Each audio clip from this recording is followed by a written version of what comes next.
Every generation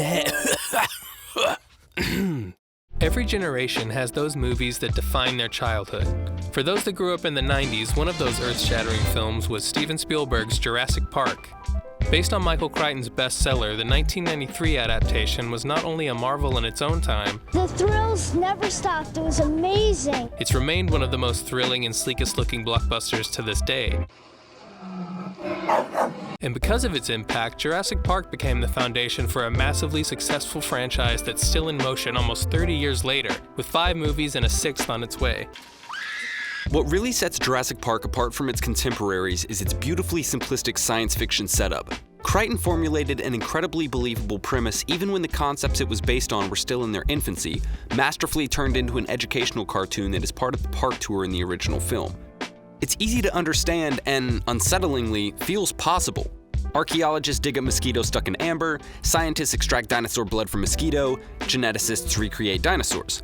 Despite being wildly fantastical, something about it seems plausible. Well, everything in the movie really is what I call science eventuality. I took that approach in making the movie, that I wanted it to be very credible, so the incredible wouldn't seem impossible. Something feels eerily spot on about a mega-rich tycoon trying the impossible, especially as de-extinction is more and more regularly proposed these days.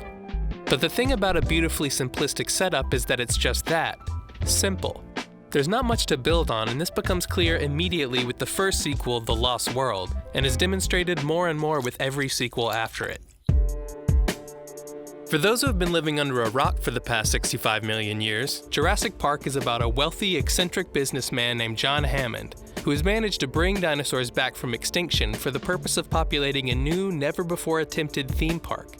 Understandably, investors are nervous, especially after the death of one of the park's workers, and they force Hammond to bring in a team of experts to assess the park's viability. The ensemble that Hammond assembles is where Spielberg's adaptation of Jurassic Park really shines. Sam Neill and Laura Dern as paleontologists, Alan Grant and Ellie Sattler serve as that source of childlike wonder. After all, they study dinosaurs for a living, and to see one in the flesh is obviously awe-inspiring. Despite their wonder, Doctors Grant and Sattler are unsettled by what Hammond has achieved, but their reservations are nothing compared to those harbored by classic hunky theoretical mathematician Ian Malcolm, who, from the beginning, predicts that Hammond and his team are incapable of controlling the power that they've casually harnessed. You stood on the shoulders of geniuses to accomplish something as fast as you could. And it turns out their concerns are valid. On the first test run of the park tour, everything goes to shit. In a perfect storm of corporate sabotage, the realization of chaos theory, and a literal tropical storm, the dinosaurs escape their enclosures and wreak havoc on the park, chasing after our protagonists, along with Hammond's grandchildren, Lex and Tim, and your typical 90s Hollywood sleazeball lawyer. And the ensuing sci-fi turned disaster action movie is one of the greatest roller coaster rides in cinematic history. The nail-biting T-Rex and Velociraptor chases are brilliantly intercut with moments of slow, terror-charged drama as Hammond and his closest associates, park manager Ray Arnold, played fantastically by Samuel L. Jackson, God damn it! Hate this hacker crap! And Raptor Wrangler Robert Muldoon realize just how badly the pooch has been screwed. Jurassic Park is one of those rare instances where the movie is actually better than the book. Spielberg took a fantastic concept and amped it up the perfect amount, so it indulged the monster movie potential while keeping enough of the science from the novel to make it seem like a real Jurassic Park was potentially right around the corner. On release, Jurassic Park was a blockbusting success, and rightfully so. Unfortunately, this all but assured that this simple yet genius story would be mercilessly squeezed for any potential sequel that could be extracted from it. And before you even knew what you had, you patented it and packaged it and slapped it on a plastic lunchbox, and now you're selling it. You're selling it. A sequel was such a given that even during production of the original, Spielberg was considering a future franchise. Remember that close-up of the shaving cream can containing the stolen embryos? That was apparently set up for a potential sequel and would remain a favorite go-to when later installments were being pitched. Well, something has survived with just a gimmick for a sequel, you know? But it seems Crichton had different ideas about where the story should go, so Spielberg agreed to let him run with his own story in another novel, which is still the only sequel he ever wrote. Maybe this is why he made the questionable decision to take Ian Malcolm, a fantastic side character, and make him the protagonist. I'm coming right back. I give you my word. But you never keep your word.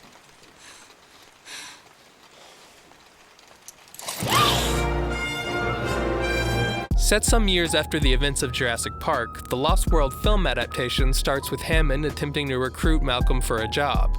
During this recruitment process, Hammond reveals Isla Nublar was not the only island on which dinosaurs were kept, and it actually only served as the publicly accessible portion of Jurassic Park.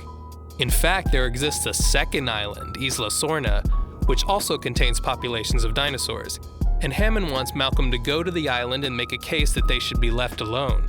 Predictably, the man who nearly became T-Rex Chow refuses, but Hammond informs him that his girlfriend, or maybe ex-girlfriend, Sarah Harding is actually on the island already. Fearing for her safety, he reluctantly agrees. Meanwhile, Hammond's nephew, or Not Bob Balaban, is sending a fleet of poachers to the island to abduct the dinos with plans to make another park on the mainland? It's not even a park, it's just like an amphitheater?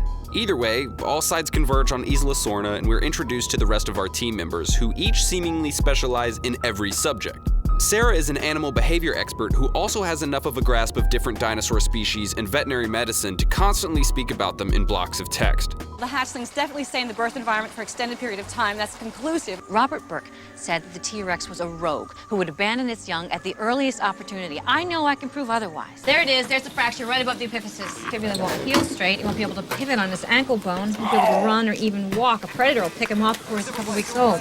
But she's also a passionate enough photographer that the first time we see her, she's risking her life to get a better shot of some stegosauruses.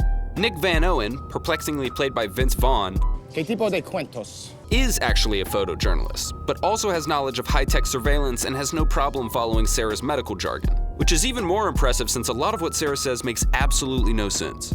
You put the animal in a narcoleptic state. The thing's a locomotive now. InGen's poachers nab quite a few dinosaurs, but Malcolm's squad is able to free some of them. Then after a lengthy chase, the bad guys manage to tranquilize a male T-Rex and put it on a ship bound for the unfinished amphitheater in San Diego. Once on the mainland, the T-Rex obviously escapes into the city, and even though the movie should be ending, we get a completely circular spectacle where the Tyrannosaur goes from the ship through the city and then is led right back onto the ship. There's no real consequences to the whole climax of the film. It's almost like Spielberg just made it up at the last minute. I called Dave and I said, hey, let's throw out the whole last act and let's just somehow find a way to bring the T-Rex back to America. So kind of on a whim, we worked that into the story. Despite the fact that Spielberg and company tried to up the ante, In Lost World, we doubled the fun with 2 T-Rexes. we're just subjected to a low-octane version of its predecessor. In a way, it almost makes you miss the first movie while you're watching the second one. On paper, The Lost World should be the more exciting movie, with a bigger focus on action set pieces and far fewer slow character moments. It's almost strictly chasing dinosaurs, running from dinosaurs, then 10 minutes of running from and chasing a dinosaur. In spite of this, or probably because of it, it manages to be the most dull movie of the franchise by far. The Lost World isn't bad, per se, it just is. It's weakly tacked onto an absolute powerhouse of a film and kinda just falls flat. Ian Malcolm works in Jurassic Park as the snarky side character because he's just that, a side character. He's the wry side dish that chimes in with the "oh, you sweet summer child" that we're all thinking when we initially find out Hammond has bred velociraptors.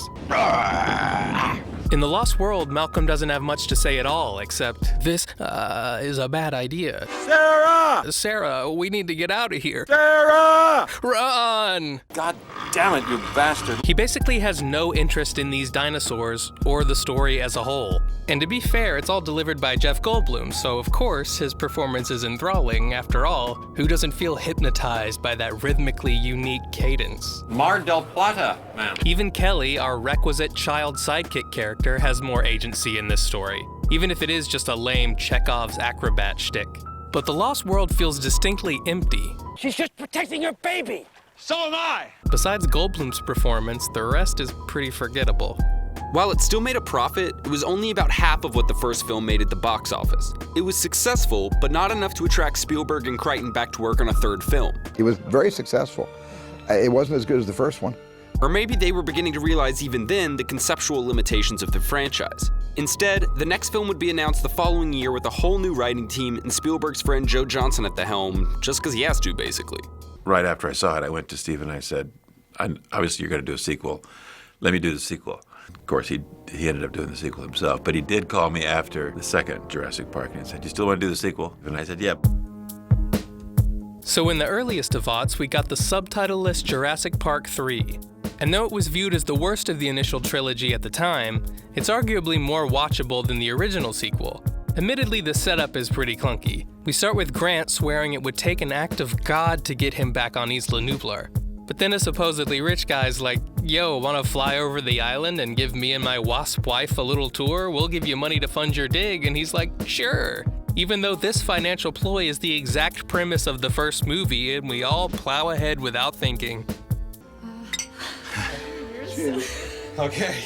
Unfortunately, instead of Laura Dern absolutely crushing it as Sattler, we get Billy, a young paleontologist who spends his free time 3D printing velociraptor fleshlights.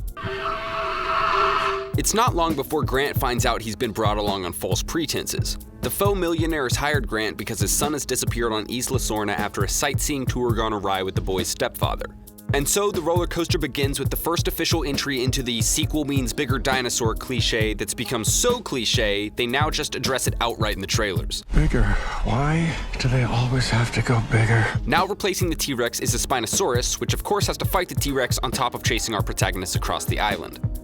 At the end of the day, Jurassic Park 3 is a straightforward rescue mission and we're in and out in 90 minutes. It never feels like it's dragging, and even when it's bad, it's entertaining. Alan! And that's more than you can say for a lot of the Jurassic Park sequels.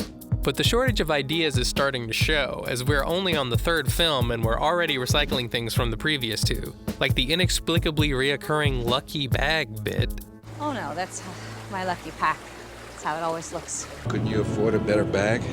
No way. This one's lucky. Just this strap alone saved my life. Your lucky pack! And another digging through towering piles of dino shit scene. That said, the third film manages to best The Lost World on a couple of fronts. The acting and writing come off as natural, especially Sam Neill in the lead. His scenes with Laura Dern give you a hint of their past connection, but it's underplayed to the perfect degree.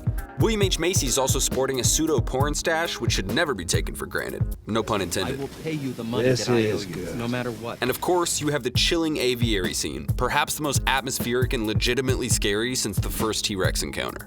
Despite these positives, Jurassic Park 3 was reviewed much worse than its predecessor, and continuing the trend, brought in about half as much. Joe Johnston expressed no interest in returning for a fourth installment, and the franchise entered development limbo. Various scripts and pitches would circulate over the next 14 years with various degrees of officialness. The one that seemed to gain the most ground was a version in which a generic ex-military action man would be recruited to train and lead an armored Deinonychus squadron to fight terrorists and cartels. Sound familiar? That is damn good. Oh, did I mention these dinosaurs would be genetically modified with human and dog DNA? Something about this humans training dinosaurs for the military must have really struck Spielberg's fancy, because through over 6 different writers, this totally nonsensical idea persisted into the film's final form. In 2013, Colin Trevorrow was announced as the new director and co-writer, having only directed one movie up to that point, and he would ultimately succeed in reviving the extinct franchise. But at what cost?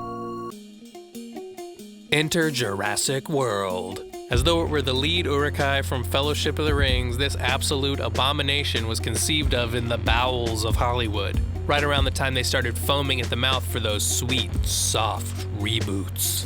Though in theory it's the fourth installment, it functions more as a reset, with only the loosest threads connecting it to the previous films. So, suspending literally every ounce of disbelief one could possibly muster, we're introduced to the now open Jurassic World, which someone decided they would insure, and no government on the face of the planet was like, we've done this before, shut it down. And of course, they have to reference the first Jurassic Park in a way that seems more like they're talking about the movie, not the tragic events it portrays. This task is given to a self-aware internet guy character in order to cynically relate to the millennials who grew up with the original.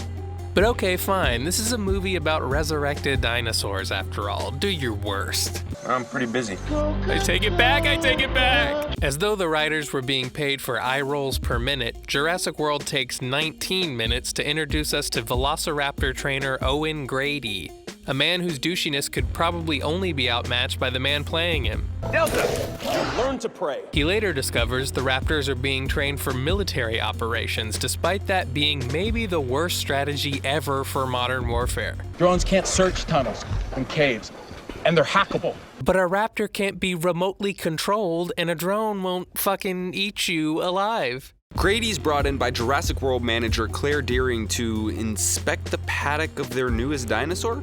Interestingly, this ex-Marine domestication expert is also a highly sought-after structural engineer. Flashes of the Lost World.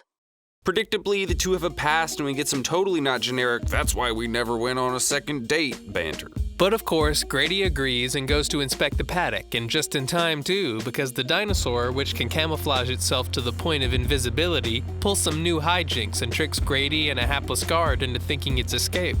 This sets the stage for 2 hours of stupidity that only Hollywood could write. And throughout the runtime, we essentially just hit the same beats as Jurassic Park, but with less likable characters. While Jurassic Park isn't exactly known for its rich characters, the casting of the first film helped to offset this because everyone has so much personality and/or charisma. Hell, even the villain of the film, Nedry, is incredibly likable because they cast the indelible Wayne Knight. Dodgson! Dodgson! We've got Dodgson here! See, nobody cares. In this vomit comet of a reboot, we get the most canned, two-dimensional characters they could write. Chris Pratt plays that guy he's hired to play now, and while Bryce Dallas Howard is actually pretty good, she has next to nothing to work with. Hal, Jim, Erica, and I am Claire. Her character is little more than your typical busybody manager type. Oh wait, she does have the really lame moment of lamenting some dinosaur's death where we're supposed to believe she's had some kind of change of heart, no longer the cold, callous businesswoman she was before. We have the obligatory kids, Deering's nephews, one of which is the cliche child genius who knows every obscure fact about everything. Dane County Airport is 36 minutes away, 60 with traffic. 17, Guadmin, Admin, and Diamond. 1992 Jeep Wrangler Sahara, Sam Beige. Or maybe he doesn't? How big is the island? Big. But how many pounds? Then we have his older brother, who has all the charisma of a wet sock, yet somehow manages to intrigue every girl his age at the park. Their parents have sent them to Jurassic World to see their Aunt Claire, but she's too distracted by work to spend time with them. And the kids actually seem disappointed by this. You know, that old overworked aunt that always misses your baseball games trope. There's also new John Hammond, who is now running Engine and has sunk a ton of money into a new attraction, a genetic hybrid monstrosity that's sure to renew public interest in the park, which has apparently waned over time. The people have gotten bored with regular old dinosaurs. What they want is bigger, crazier spectacles. This is seemingly some kind of veiled criticism of the audience, as though anyone asked for a T-Rex pit viper cuttlefish hybrid. But consumers want them bigger, louder, more teeth. Don't blame us for this shit. After the new Rex escapes, the park is shut down and the attendants are herded into the main area for safety. Now on the loose, the I-Rex continues to get new superpowers as the story dictates. The properties of the Indominus Rex came from the needs of the story. You know you're dealing with some hack writing when every 15 minutes your big monster is getting a new ability like an anime villain. Oh, actually, we also bred it with muskrat DNA so it can build a small habitat out of twigs and vegetation. The Indominus Rex has so many abilities, in fact, that no amount of paramilitary troops can stop it. Even new Hammond tries his hand, piloting a helicopter after just a few lessons, which ends with him chasing the I-Rex into the aviary before crashing the fucking thing and letting even more pterosaurs out to gobble up the park attendants. And of course, when missiles and explosives don't work, they need to bring in Chris Pratt's Raptor Squad to take it down. Why do these movies think raptors are so fucking powerful? Nature gave us the most effective killing machines 75 million years ago. But the Indominus Rex also secretly contains raptor DNA and turns the raptors into its own beta orbiters. Raptor's got a new alpha! This is supposed to make the monster seem even scarier because it behaves intelligently like a raptor, but ends up raising questions. You cannot have an animal with exaggerated predator features without the corresponding behavioral traits. Wait, so the Indominus Rex is acting like a tree frog? It's killing for sport. Just like a cuttlefish. Grady's raptors eventually switch sides again and help our heroes in a final standoff with the I-Rex. But when their efforts prove futile, Claire releases our old pal the T-Rex so the Jurassic Party can be complete. But even the Tyrannosaur has trouble with the genetic monstrosity until a massively oversized Mosasaurus saves the day. And then contrary to everything we've been shown about these dinosaurs for 4 movies now, the T-Rex agrees to a dino truce with the raptors so our characters can escape and we can wrap this shit up. Jurassic World feels like it was written by committee, full of cliches and plot contrivances like constantly having terrible phone service when it's convenient, despite Verizon Wireless being a major sponsor. And when it's not being lazily cliche, it's being cringingly meta and self-aware, complete with product placement followed by a joke about how terrible product placement is. Verizon Wireless presents the Indominus Rex. Ugh, that is so terrible. Why not just go the distance, Claire, and just let these corporations name the dinosaurs? I mean, at least 5 different shots could be copy and pasted from a Mercedes-Benz commercial. The all-new Mercedes XRT. The all-new Mercedes XRT. The all-new Mercedes Humvee. The all-new Mercedes Gallimimus. But somehow, this thing was a gigantic success, and I mean gigantic. As in 1.65 billion gigantic, making it both the highest-grossing movie in the franchise and the 3rd highest-grossing movie of all time. Meaning that, like back in 1993, a sequel was horrifically inevitable. Jurassic World: Fallen Kingdom is a fascinatingly bad movie. It has a particularly strange medley of plot devices that incongruously blend into an absolutely enigmatic Hollywood turd. Despite the overwhelming success of the Jurassic franchise's return to the silver screen, Colin Trevorrow neglected to come back for Fallen Kingdom, this time handing the reins over to breakout indie horror director J.A. Bayona. While Trevorrow and co-writer Derek Connolly still had their sticky toddler fingerprints all over the script, it's clear that, for better or worse, Bayona was able to impart his particular flavor of filmmaking onto the sequel. Kids always play with dinosaurs, mostly in their bedrooms. So I thought, how cool would it be to bring that game to reality? So you turn the toys into real dinosaurs, and you turn that fantasy into a real dinosaur fight. The first scene is actually really good, or had the potential to be had they exercised a little restraint. Then we catch up with Claire Dearing, who's now a dinosaur rights advocate. Yes, that's right, in the corniest turn of events possible, the ex-park manager of Jurassic World is now some sort of activist with a dinosaur version of Greenpeace. Ugh. Jesus. She wants to save all the dinosaurs still on the island from an impending volcanic eruption that threatens to re-extinct them. We get that boy Jeffy G making a glorified cameo, which they levied into a hype-building gimmick to make it seem like Goldblum really had returned to the franchise. That would only be further down the line of desperation. Magnificent, glorious dinosaurs. He insists this is what nature does. The dino should be left to die. But unbeknownst to him, and well, all of us actually, Hammond had a business partner from the start who was totally in on all this, you see, and he has an Amber Cane too. He also has a really smart, rambunctious granddaughter. What a coincidence. You silly sausage. Apparently, he needs Claire to reactivate some kind of tracking device so they can locate the dinos in distress. He funds the rescue mission, and they drag Chris Pratt into it for good measure. Come on, Claire, he's a little busy building his own house? Is it in Chris Pratt's contract that whenever they introduce him, he has to be doing something cartoonishly manly? You know me. The next movie is just gonna be smelting iron? So now we can get the show on the road. Of course, there are dinosaurs. We need young people, so just throw in a couple of those. Thank you, we now have the ingredients to make a Jurassic Park World movie. The ensuing movie is a fucking shit show. A shit show that closely mirrors The Lost World in the same way that Jurassic World emulates the original. And then, as quickly as we arrive on the island, we're on our way out, as the volcano erupts and the characters quite literally run from molten lava, which is handled with all the seriousness of a Chuck E. Cheese health inspection. And then we get to watch a bunch of dinosaurs drown and get burned to death. Aren't dinosaurs fun, kids? Supposedly they sneak aboard the fleeing ship, but if this is sneaking, then I'm shirtless Jeff Goldblum. We then weaponize the sheer stupidity of the plot.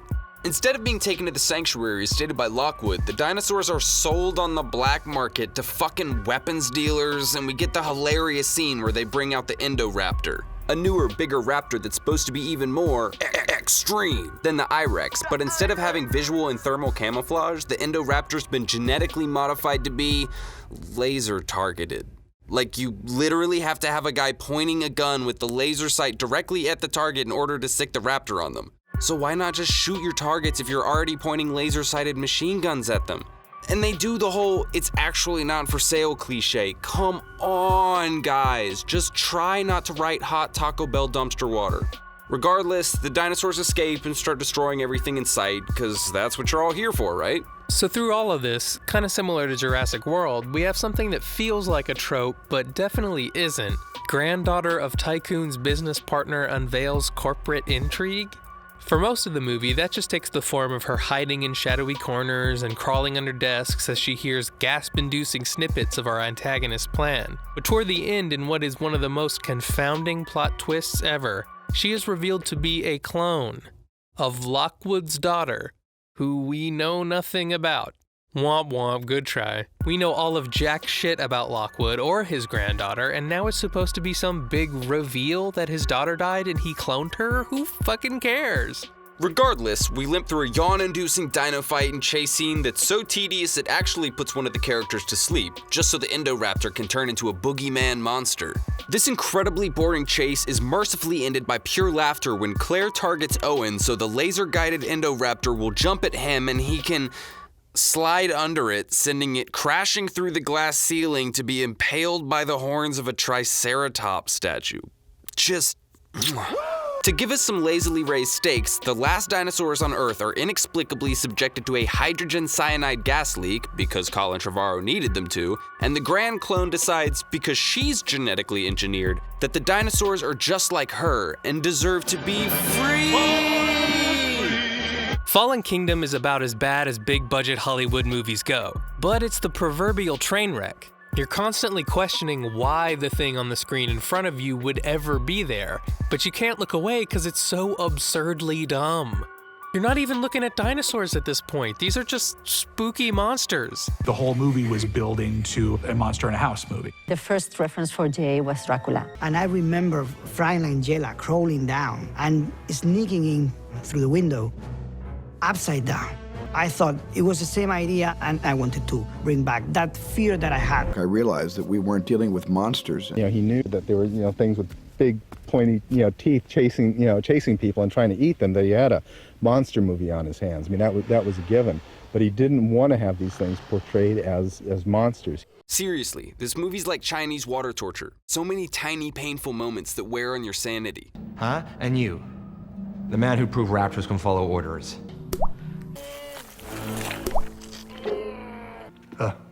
My bloody medicines. Yes, of course, I'll hold.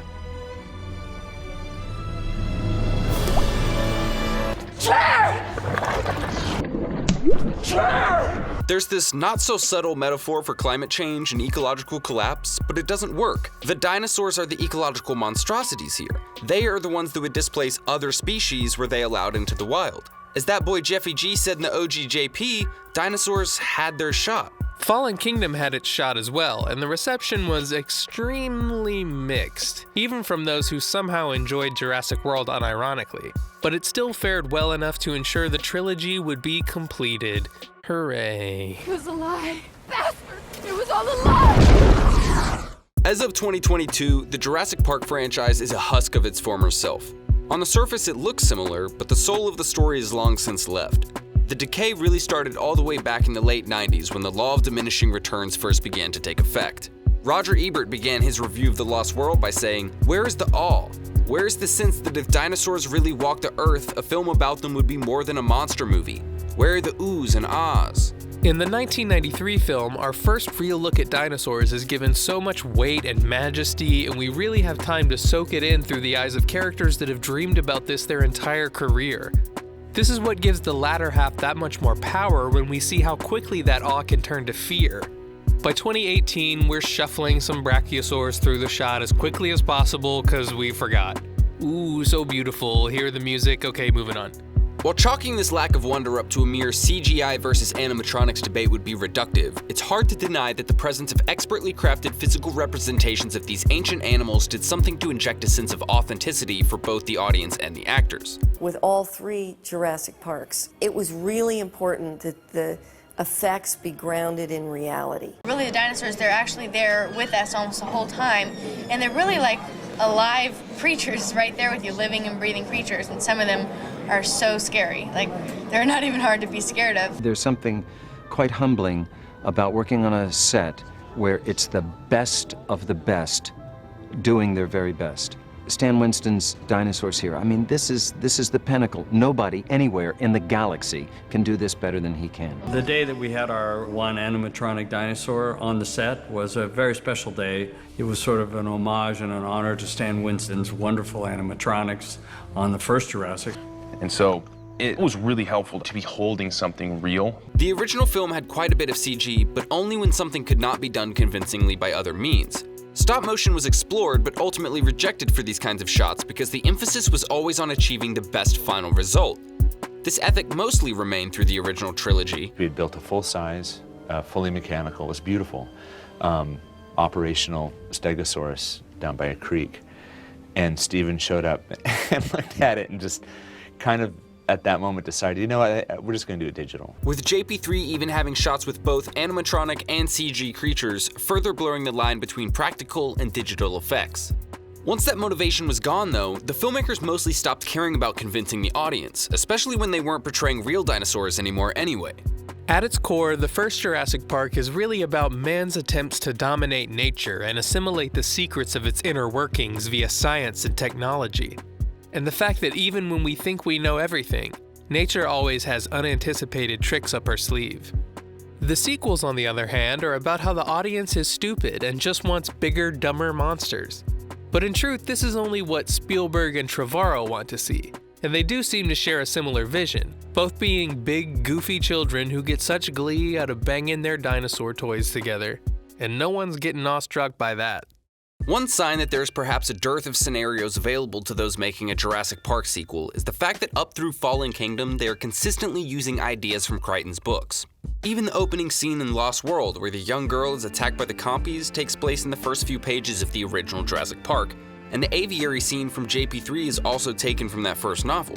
Interestingly, Crichton introduces a dinosaur that can camouflage to the point of invisibility in the Lost World book, but unbelievably it's limited to less than 2 pages and then they're never mentioned again.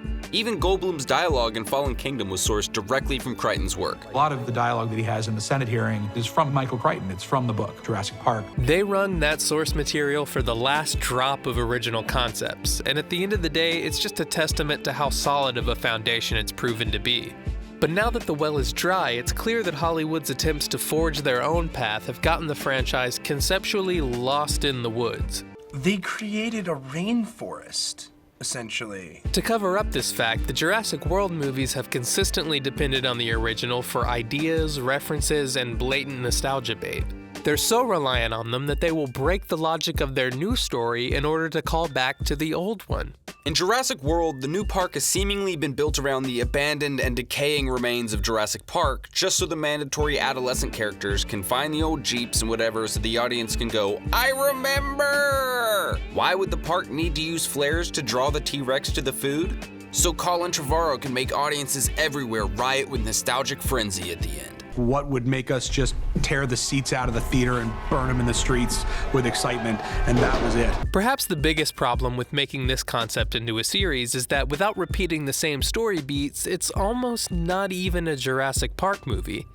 The films take on the same problem as many horror sequel franchises, where it becomes too predictable to keep making the same movie again and again, but too risky to try something different. That doesn't really leave you a lot of room for growth and exploration, though. And it's funny, from what we can tell, there are a maximum of 3 scenarios the Jurassic Park setup can take. You have a seemingly majestic park of dinosaurs that goes wrong and the dinosaurs run amok. Of course, from there you have Return to the Abandoned Park for the sequel. Actually, and then, when you really have no shame, you take the dinosaurs to the mainland. So in place of different stories, the makers of these movies have relied on different surface-level details to draw people back in. Oh, we haven't seen this kind of dinosaur yet. And we also slipped in a new dinosaur, Ankylosaurus. When they ran out of actual dinosaurs to pimp out, they created their own, to ratchet up the dino-tastrophe more than reality ever could. Most of this seems to have come from Spielberg himself, who continually pushed forward the worst ideas for the franchise, including training and weaponizing dinosaurs. Don't worry, I'm not making the same mistakes again. No, you're making all new ones. Genetically mutated dinos have been the primary gimmick of the Jurassic World series, and pretty much its only distinguishing feature from its predecessors. But even this is an idea that's been in the works for a Jurassic Park film since the mid-2000s, with the abandoned Jurassic Park 4 concepts, and technically even before that. What happened? We thought we could combine different dinosaurs' DNA, but it all went horribly wrong! And now, with the end of our reboot trilogy fast approaching, the filmmakers are relying on a rehash yet again by putting dinosaurs into suburban America. It's possible there may be a good original idea lurking somewhere deep inside this movie, but the details that have been released don't really inspire confidence. I promise you, I am gonna get her back. I guess this explains the nostalgia baiting of shoehorning in characters you actually like, despite Trevorrow saying they wouldn't do this back when the first film came out. And saying this in the weirdest way possible. The original Jurassic Park holds up as one of the most iconic films of all time. So good that its carcass has supported a whale fall-esque ecosystem of sequels, spin-offs, video games, and merchandise. You know me. And we get it. Jurassic Park is such a monument of nostalgia for those of us who grew up with it. But there's only so much blood in the mosquito. Sooner or later, you run out of genetic material to recombine and mutate into something new. Spielberg and Trevorrow were so preoccupied with whether they could, they didn't stop to think if they should. So now we all get to pay admission again to go see the newest big loud attraction that looks like something we love, but it's really just a genetically modified imitation. Maybe nature's attempts to Final Destination the dinosaurs should be allowed to run its course. But if fortune does favor us in this regard, it will only be after society passes Jurassic World Dino Minion as one would a kidney stone. While its release is still a few days away, if Dominion's runtime plays out anything like the trailer, we'd like to think we could imagine the late Roger Ebert's review. That is one big pile of shit.